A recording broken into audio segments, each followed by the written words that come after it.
Olá, meus amigos, amanhã o Brasil começa a Copa das Confederações. Algumas pessoas, amigos meus, estão chamando Copa das Confusões, porque é tanta confusão no trânsito, nas cidades sedes, que é brincadeira, né? Mas vamos falar do Brasil. A seleção brasileira vai jogar contra o Japão. E eu já fiz o biorritmo da seleção nessa primeira fase. Brasil com o Japão, Brasil e México, Brasil e Itália. Boas notícias, notícias não tão boas. Não sei se vocês lembram, mas quem acompanha o biorritmo lembra que em 1996, na Olimpíada de Atlanta, muita gente nem era nem nascido ainda, mas na Olimpíada de Atlanta, o Brasil jogou contra o Japão. E eu, numa entrevista que fiz na Rádio Nacional, comentei que o biorritmo do Brasil estava tão ruim que o Brasil ia perder para o Japão. Talvez tenha sido eu o único brasileiro que tenha dito isso. E o Japão, na época, não era uma seleção tão boa. O biorritmo é uma avaliação biológica, biorritmo é uma avaliação que a gente faz de cada jogador, não é adivinhação de forma nenhuma, mas ele serve para balizar como vai ser o desempenho do jogador em determinada partida. O biorritmo, tá aqui, o biorritmo é uma análise, como eu te falei, onde você tem aqui o desempenho de cada pessoa. Nós temos aqui 3 curvas, uma vermelha que significa física, uma azul que significa emocional e uma outra verde que significa intelectual. Nós temos altos e baixos, altos e baixos. Então, esta é uma avaliação do biorritmo. Cada dia nós temos uma pontuação. Cada dia nós temos uma pontuação. Essa pontuação é que eu vou analisar de cada jogador e fazer então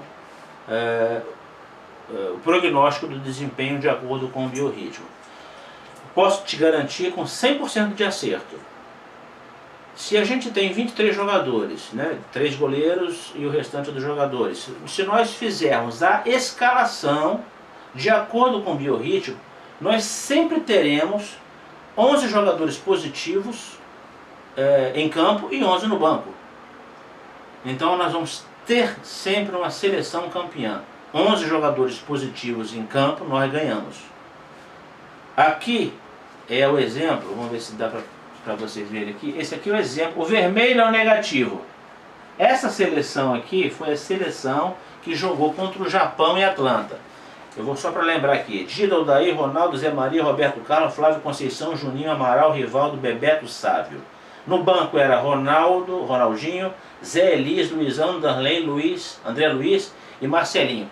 Todos os jogadores, inclusive o banco, estavam negativos, todos sem exceção. Uma situação que acontece uma vez em cada vida. Todos os negativos. Foi por aqui que eu disse, mesmo sem conhecer o biorritmo do Japão, que o Brasil iria perder para o Japão. Olha que em 96, numa época em que o Japão não conhecia futebol.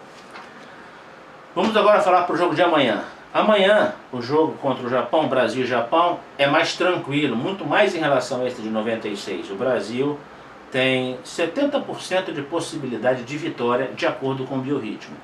70% de vitória de acordo com o biorritmo.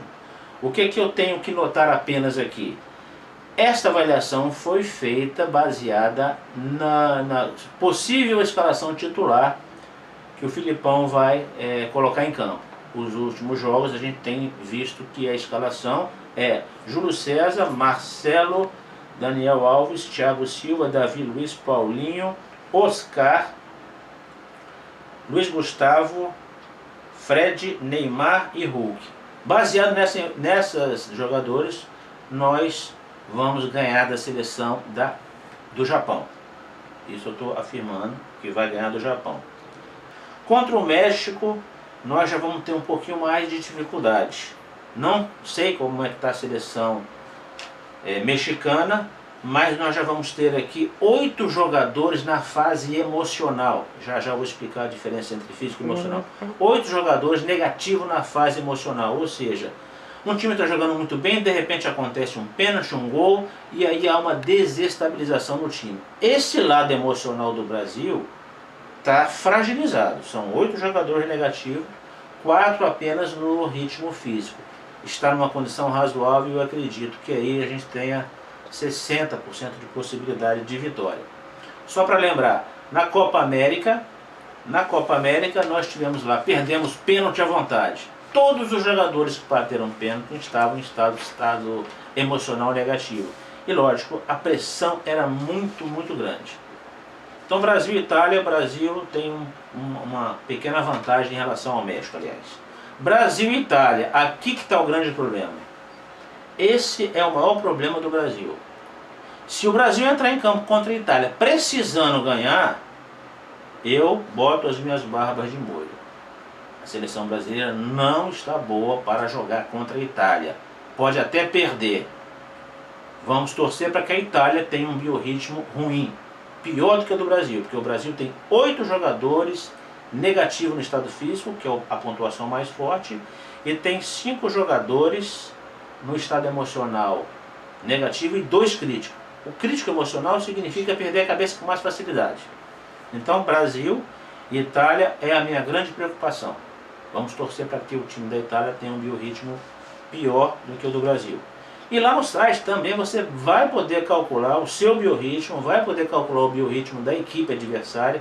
Basta que você tenha a data de nascimento de cada jogador, que eu ainda não tenho. Mas a seleção brasileira estará toda ela completa, com toda a sua avaliação, com todo o seu estado físico, emocional e intelectual. Para encerrar a nossa avaliação aqui, o físico e emocional, como nós vimos aqui no gráfico, o físico e emocional são 2 pontos importantes. O físico representa 70%, o estado físico do jogador. O emocional, 20%, e o intelectual, 10% apenas. Quem tem que estar bem no intelectual é o nosso Scolari, que no jogo contra a Itália vai estar bem. Então o raciocínio vai estar bem legal, nas substituições, etc.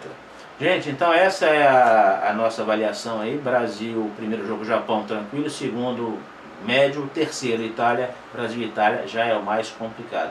Mas eu espero que o Brasil tenha a supremacia da torcida, que vai ser importante para ajudar. E mais informações você vê no site, então. Consulte o nosso site, veja a avaliação de cada jogador da seleção brasileira. Tá ok? E qualquer dúvida, escreva pra gente. Um grande abraço e boa Copa das Confederações.